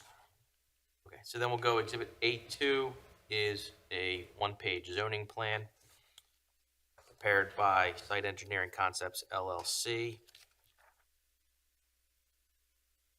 A3 looks to be a lower level floor plan with a marking in the lower right corner P1. Exhibit A, we had 3. Exhibit A3. No, A4 now. A4, so I thought, okay. A4 is the upper level floor plan, also with a designation in the lower right-hand corner, P2. A5 is the side elevation, the south side, and again, similarly, that has a designation in the lower right-hand corner, P3.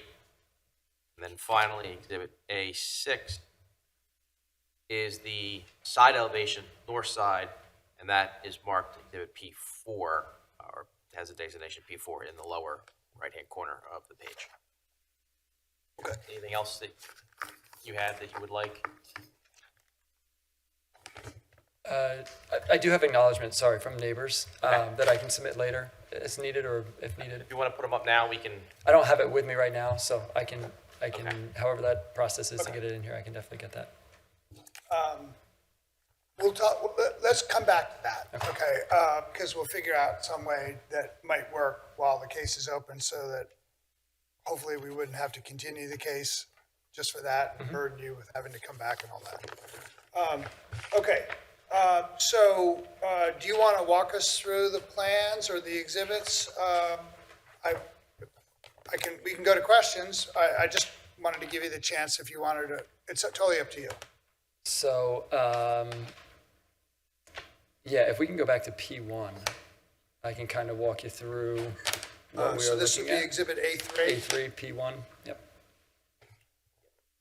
So the addition is going to be a bedroom, a storage area for equipment. We have lots of equipment that she can use, but we don't have the space currently, and the stairs kind of limit what we can do with that. So storage as well as a bathroom, all as part of the addition there off the side of the house. To allow her the access that she needs, to allow us the access that we need, but easily access showers, her bedroom, the ability to access a changing table and everything that she needs and we need to care for her. Okay. Just so I'm looking at the right thing here, this page that's designated P1, Exhibit A3, has both the lower level floor plan and the main level floor plan, but it does not appear to distinguish new from existing, right? So do you want to just kind of make sure, everything's labeled here very easily. So just identify that which is new or proposed to be new? Sure. So existing on both of these images is, well, on the image on the left side of the paper, the lower level floor plan is outlined by the dots here. That is the existing side room on the house. The structure that is going to be new is then laid out outside of it. So expanding to the front of the house, slightly wider, and a little bit further to the back of the house as well. So this on the lower level is really an expansion of the crawl space. It's not a crawl space, it is a room. It is currently an enclosed room used as an office space. Okay, got it. And so what was crawl space will now be, no? Nope, so we are going to go outside of what is currently just a side room that's used for an office. So this is just a side room that is attached off of the off of what we're calling the dining room. Okay. It's marked as crawl space on my maps, or on the chart here, so I apologize. Okay. And then, so the other areas that are shaded darker there, the dark shading, what does that indicate?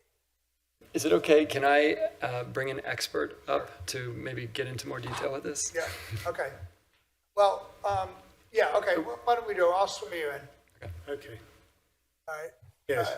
Do you swear or affirm that the testimony you're about to give is the truth, the whole truth, and nothing but the truth? I do. And your full name and address for the record? Stephen Deeming, 2500 Hurst Terrace. I'm the architect for the project. Stephen, can you spell your last name? Deeming. With a V. Yes. Okay.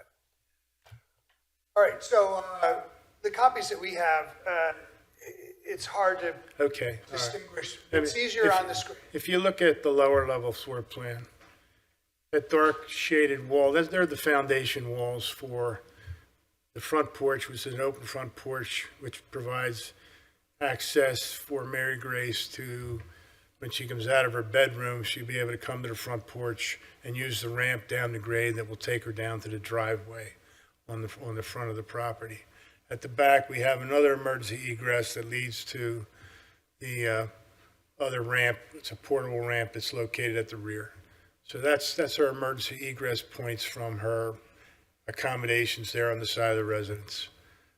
Access to the rest of the house is through that side door off the storage space that leads her into access throughout that whole level of spaces there, which you have the kitchen, the great room at the rear, and then access to the rear deck, for her use and interaction with her family.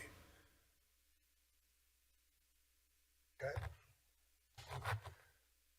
All right. Tyler, anything else that you wanted to discuss? Okay. All right. Jesse, any questions? So part of the existing house so I'm going to refer to A2, the site plan. Part of the existing house was already over the side yard setback, is that correct? That's correct. And it was, That was an office, being used as an office home. okay, and per that plan, it was between, I guess the other thing to note is there anything, irregular about the shape of the lot? Yeah, the tapering of the lot really, forced us into this condition.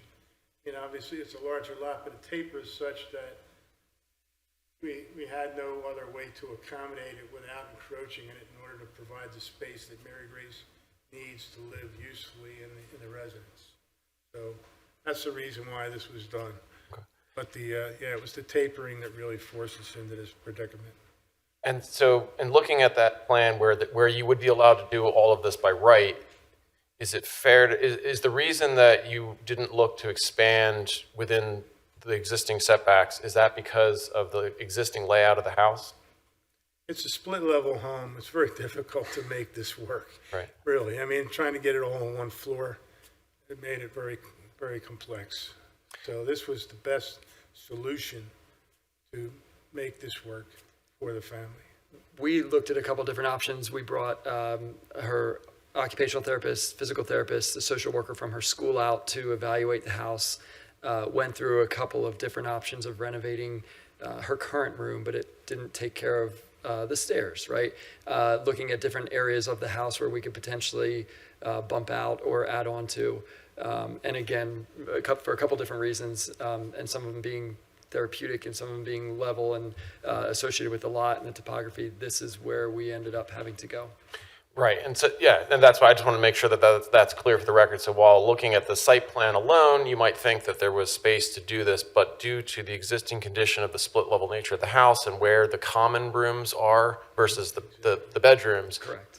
That's what necessitated you to look to expand the house further into the side yard setback. Correct. As a family, the kitchen, dining room are big gathering places, right? So if we were to try the other side of the house, again, sure, we could maybe bump out back there and she would just have access to a great room, and limited access to kitchen, dining room, family room area. So a lot of thought went into it, and this is the best that we can do. Okay. Understood. Yeah, thank you for walking me through that, because yeah, the split level nature of the house is certainly I can understand why that is now. And then when we're looking at exhibits A5 and A6, the elevations, could you walk us through how you're going to make the addition cohesive with the rest of the house, and could you describe the materials of what's existing of the house and what's proposed, and how you're planning to blend it in? You know, as far as the character of the addition, it's trying to make that blend in so that it appears as if it's always been there. We don't want to make it something that stands out, and we tried to handle that as sensitively as we possibly could, using the materials and the scale of it to integrate it as it came out in the design. Yeah, as I said, it was complicated, but you know, we managed to make it work. So it's all common materials. I mean, you look at the siding; it's going to probably be hardy plank or vinyl siding. You know, asphalt shingle roof, brick veneer on the lower level wall to tie into the existing brick in the existing residence. So these are all materials that are, you know, worked out well in the design.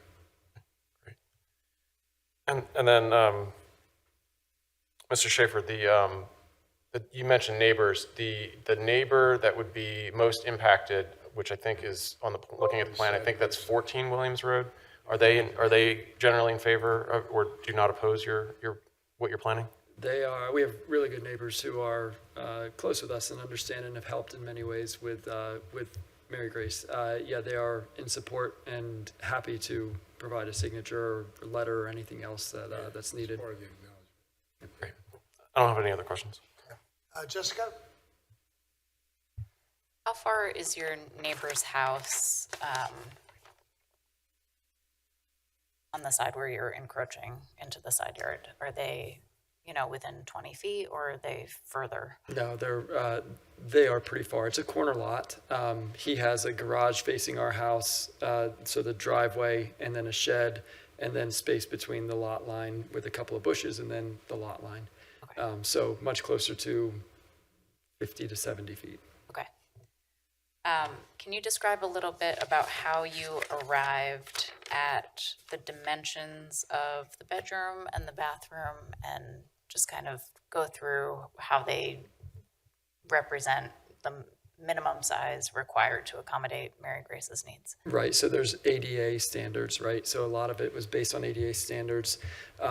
Again, she's at a school, HMS, School for Children with Cerebral Palsy right in the city, who have physical therapists, occupational therapists, social workers who have done this for many other families. That's why we brought them out, to confirm some of the distances, to confirm some of the things that have been done before, maybe some of the latest models, from walk-in showers to lifts and things like that for the ceiling. So they were all referenced. We looked at a couple different options.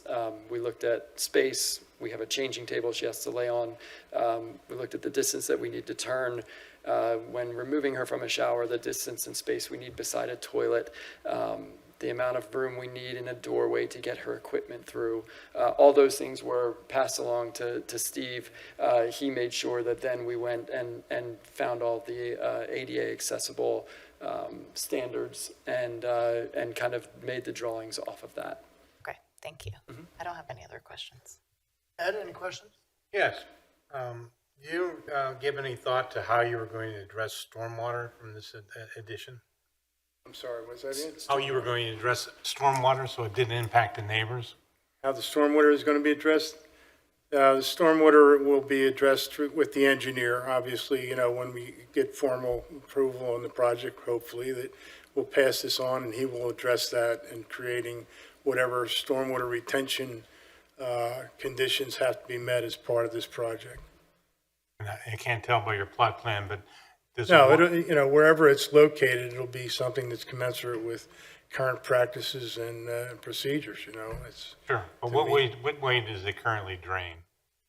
which way it drains. It drains, well, from top to bottom, if you're looking at the plan. That's the low spot down here in the corner of the property on Williams. That's drains to the front and down to that lower corner there, It almost by the drains driveway.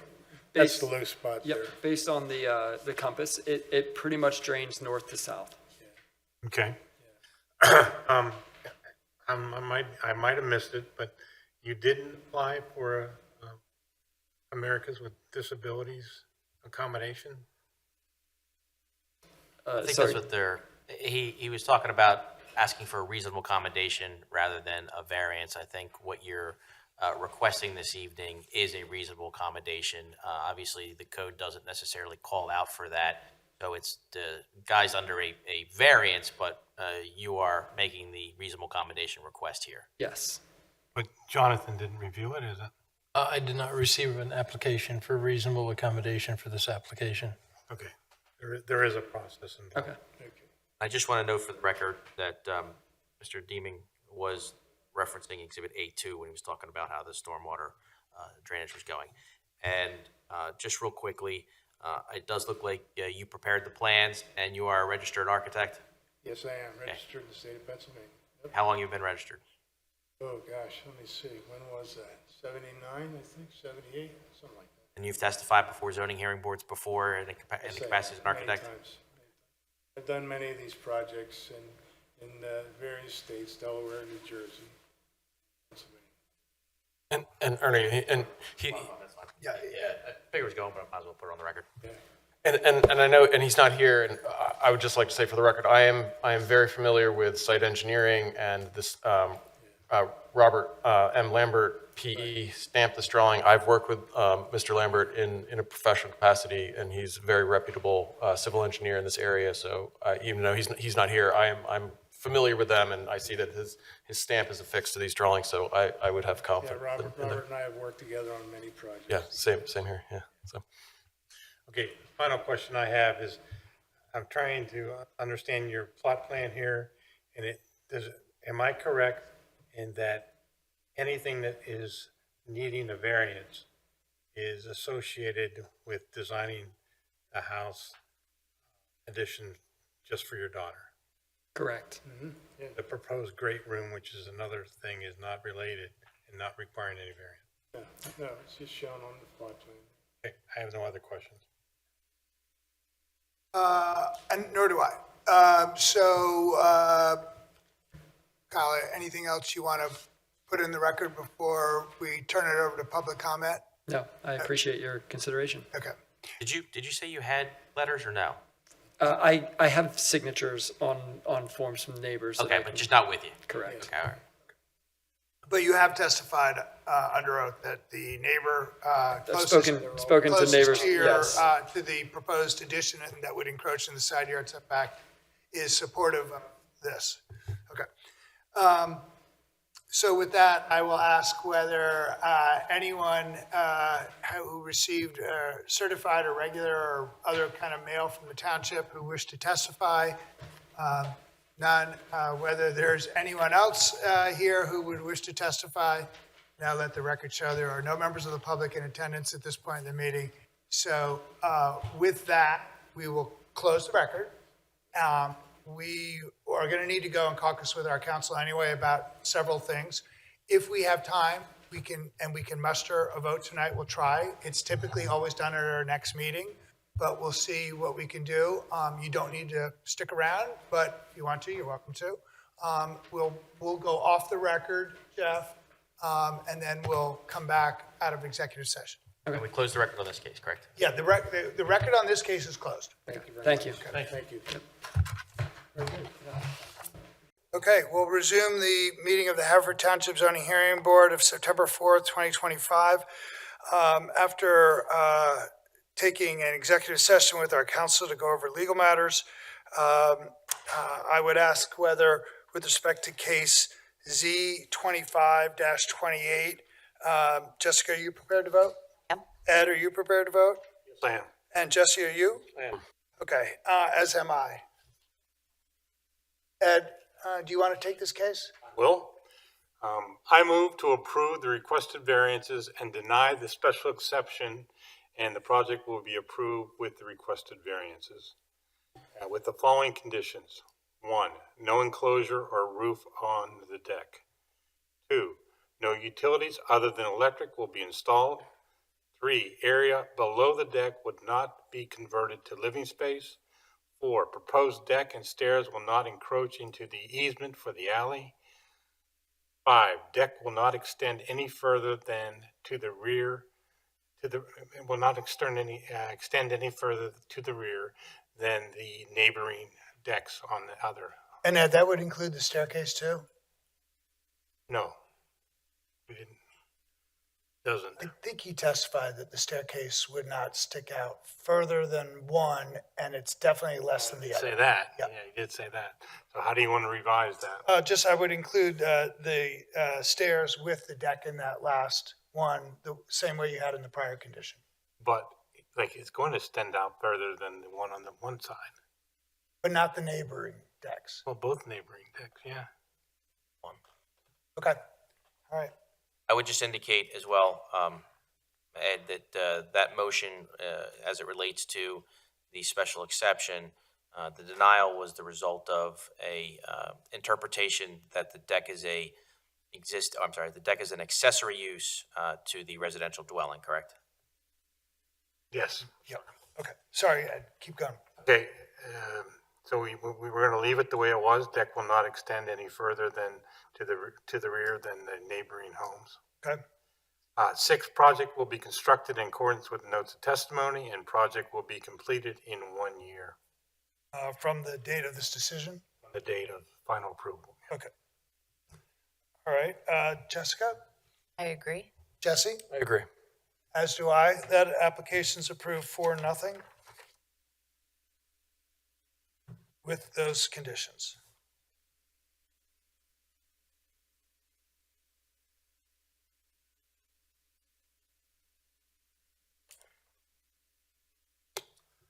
Okay. With respect to case Z25-23 Haverford Township, owner of Niter Hall, Jesse, are you prepared to vote? I am. And Jessica, are you prepared to vote? And Ed, are you? Yes, I am. As am I. Okay. Jesse, you want to take it? Yes. With regards to case Z25-23, I would vote to approve the requested relief with the following conditions. 1, that the use will only be for public events organized by the Haverford Township Historic Society. The project will be completed within 1 year and in accordance with the notes of testimony. Jessica? I agree. Ed? I concur. As do I. That application is approved with those conditions 4-0.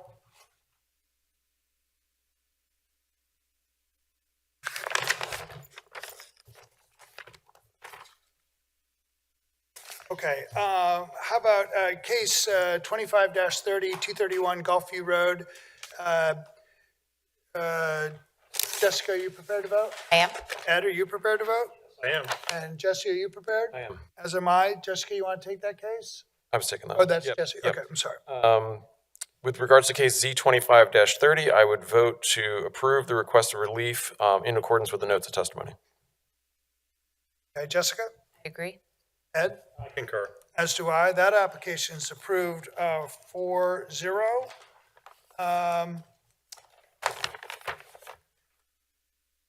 Get my notes here.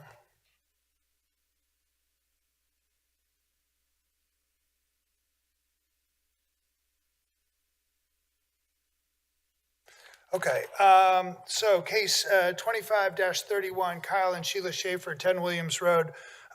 Jesse, you prepared to vote? I am. Jessica? I am. Ed, are you? Yes, I am. As am I. Jessica, you want to take it? I would make a motion to approve the application with the following conditions. Stormwater will be managed so as not to adversely affect neighboring properties, and work will be completed within 18 months of this decision and in accordance with the notes of testimony. Ed? I concur. Jesse? I agree. As do I. That application is also approved 4-0, subject to those conditions. And at that, Ed, or do we don't have any minutes or anything, right? Yeah, minutes, we're only down one from last meeting, or? We might be down. I think we're down to. I think we're down 2. Okay, I'm just checking because I don't want to have it again. Thank you. Okay, so with that, we will adjourn tonight's meeting. Thank you, everyone. Thank you, Arlene.